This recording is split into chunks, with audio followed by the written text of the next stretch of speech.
addressing my wonderful community of 1,000 followers on my channel with heartfelt sincerity.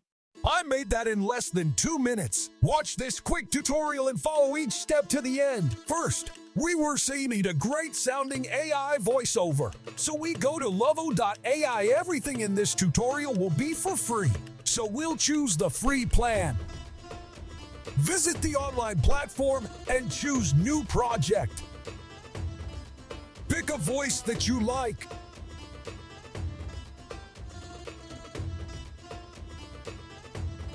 Paste your script and click Generate.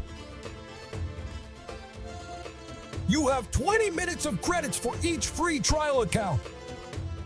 When you're satisfied with the result, download the MP3 file. Remember, when you have completed your 20-minute sign up with another account and enjoy free. Step 2. Create the video with an avatar. We'll go to d-id.com. Log in with your Google account and choose the free trial. Create a video and choose a preset avatar or upload your own photo.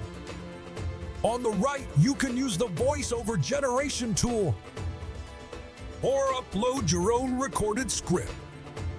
In this case, we'll upload our script from Lovo.ai because we prefer the flow of their voiceovers. Once you have the picture and script uploaded, click Generate Video. And that's it. You now have a video ready to share. In the next video, I'll show you how to create an AI voice based on your own voice. So whenever you want to do a voiceover, you can just text a voice and generate